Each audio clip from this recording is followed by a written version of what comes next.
Bienvenido, abogado Ríos, a este su espacio, Voces y Opiniones. Diana y Francia estamos por acá de este lado del panel.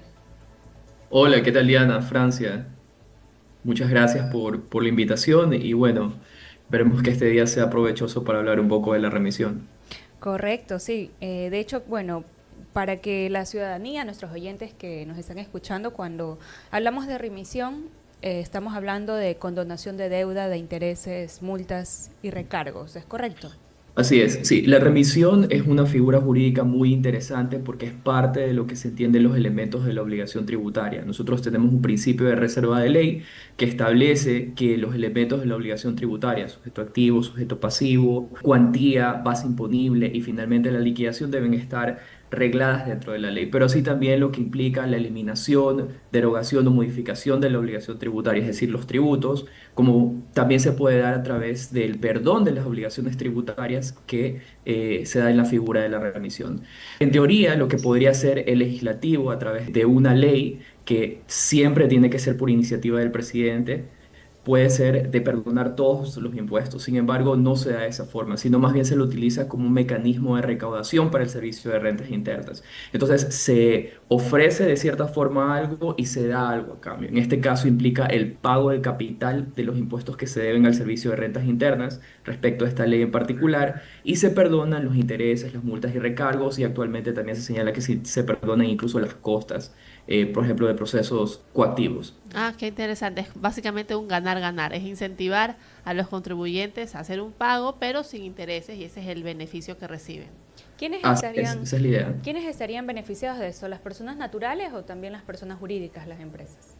Todos los contribuyentes que adeudan obligaciones ante el servicio de rentas internas. Hay reglas específicas en este caso para esta remisión. Una de ellas es de que solamente los impuestos que se han generado hasta diciembre del 2024, eso quiere decir que si el hecho generador hizo una transferencia de IVA hasta el 2024, eso se incluye. Y en particular se establece una excepción a esa regla que establece esta ley. Y es que ya el impuesto a la renta del 2024 no se puede incluir. Entonces, digamos, puede haber contribuyentes que deben impuestos vehiculares que se generaron hasta diciembre del 2024, ellos pueden pagar y ahorrarse los intereses, así como puede haber grandes compañías que tienen auditorías tributarias millonarias, cuyo hecho generador es el impuesto a la renta del 2023, que pueden en este momento pagar el capital y ahorrarse los intereses, las multas y el recargo. ¿Cuáles son los requisitos para acceder a este beneficio de la remisión? Ya, es interesante porque anteriormente había varias limitaciones para poder acceder a la remisión. Entre ellas que, por ejemplo, si es que tienes un juicio, tenías que desistir de ese juicio, que tenías que realizar el pago dentro de un periodo de 60 a 90 días, se ha dado históricamente, que no podían ser impuestos retenidos o percibidos, porque, por ejemplo, cuando un contribuyente retiene un impuesto, no le pertenece al contribuyente, tiene que virarse y dárselo al servicio de rentas internas que no se podría, por ejemplo, pagar y luego demandar la devolución del pago como un pago indebido, todo eso se ha eliminado en este caso.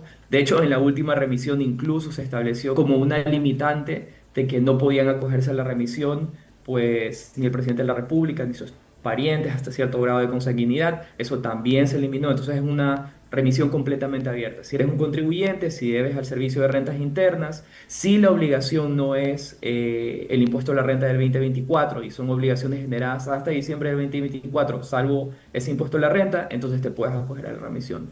Ahora, la Administración Tributaria se emitió una circular hace 2 días en donde establecía ciertas limitaciones adicionales. Por ejemplo, señala de que no pueden ser sanciones pecuniarias productos de procesos sancionatorios. Naturalmente porque ahí no hay el pago de ningún tipo de interés. Ahora, ¿este proceso es nuevo o quizás tiene algunas características que antes no hayan existido, pero no es nuevo en su totalidad? Ya, no es nuevo en absoluto. Y aquí esta es una pregunta muy importante porque se entiende, digamos, en la dogmática tributaria que no debería haber una remisión en menos de 5 a 6 años. Entonces, no puede haber una revisión dentro de 4 años, dentro de 2 años, debería ser dentro de 5 a 6 años o más. Porque genera un decaimiento en la cultura tributaria. La cultura tributaria implica este sentir de, pues, confianza que tiene el contribuyente con el Estado, de que paga de manera voluntaria, de que el Estado toma esos recursos y los invierte en donde deben ser, de que los puede palpablemente ver, entonces gustosamente paga, ¿sí? Y si es que hay remisiones de manera muy seguida, eso genera de que ciertos contribuyentes utilicen esto como estrategia. Por ejemplo, podrían hacer una retención y no pagársela a la administración tributaria, que no es dinero de ellos, utilizar ese valor y eventualmente pagársela a la administración. O puede haber ciertos contribuyentes que dicen, sabes que yo no tengo el pago del impuesto a la renta el día de hoy.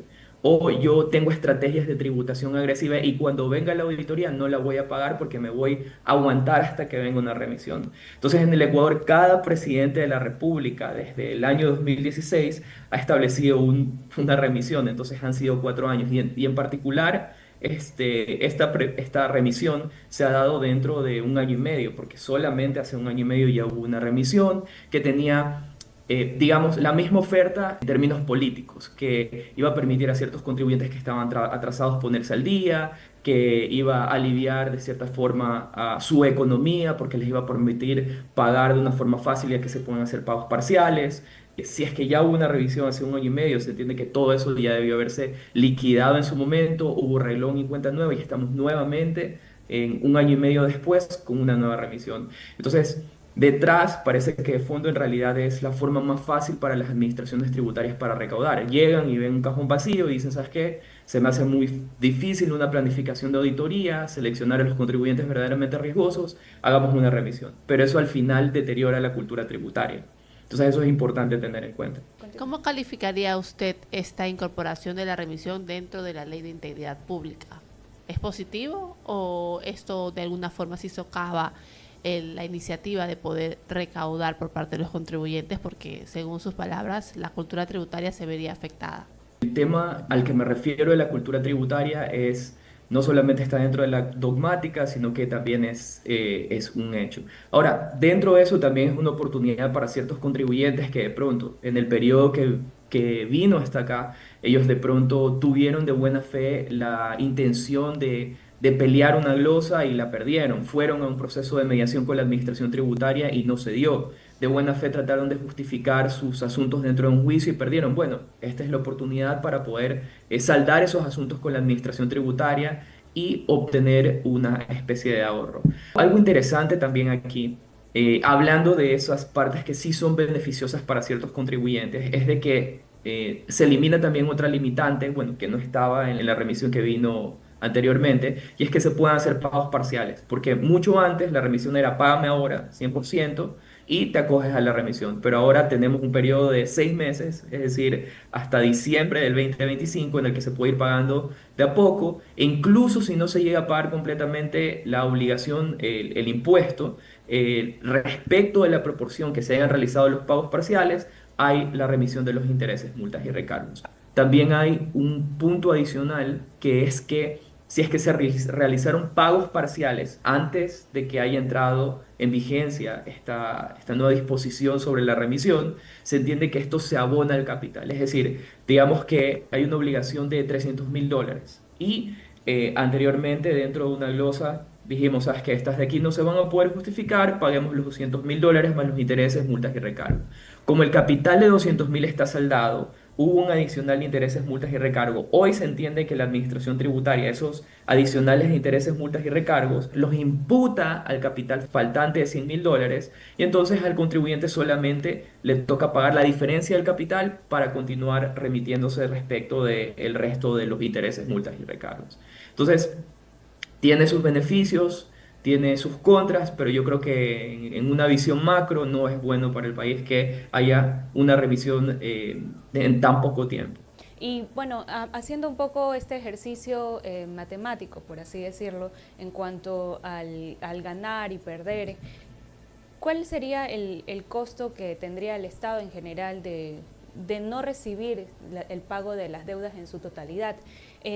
Cuando eso sucede, ¿hacia dónde tiene que buscar? Porque igual es un dinero que en algún momento pues se lo contempla dentro de un presupuesto, ¿no? Pero generalmente, ¿qué es lo que pasa cuando no se recibe el pago de una deuda completa? Esa es una excelente pregunta. Aquí hay algo importante que hay que tener en cuenta. Bueno, el Estado dice en este momento que supuestamente va a recaudar $100 millones. Hay que ver si al final cumple con esa deuda. Y se entiende que lo que se está pagando en realidad es el impuesto que se debe al Estado. Por eso se perdonan las obligaciones accesorias que son los intereses y recargos. Los intereses y recargos más bien son como una medida disuasiva. Si es que tú no pagas en el momento, se te van a generar intereses. Si es que tú generas de que te hagamos una auditoría tributaria, pues tienes un recargo adicional del 20% del capital para que te evites la auditoría y pagues en su momento. Entonces, de pronto no se pierde un costo, pero sí deja de formar parte de la cartera que el SRI ha estimado recuperar, pero no está perdiendo el impuesto en sí. Ahora, ¿qué sucede que viene de la mano de esta remisión? Por eso me parece muy interesante. Siempre vienen las contribuciones. Así como ha habido remisiones en el 97, pero también desde el 2016, y cada presidente desde entonces, han venido ciertas contribuciones que están, pues, tapadas con el nombre de contribución, que en el fondo es un impuesto y en general es un impuesto que recae sobre los ingresos del contribuyente y ahí es de donde se viene a recaudar también pues el vacío o el hueco en la caja fiscal. Así que tengamos cuidado de que de pronto en una nueva ley de urgencia económica o una nueva en materia económica o una nueva reforma tributaria venga una nueva contribución. Y en este caso, como viene de la mano de que cada presidencia trae una contribución, en esta ya tuvimos una contribución y puede que se venga una nueva contribución, pero hay que ver.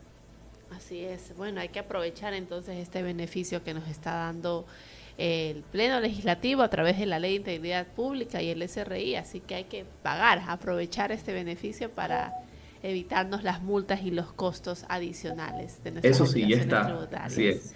Le queremos agradecer mucho, abogado. Sabemos que tiene audiencia, mucha suerte Sí. y que tenga un excelente día.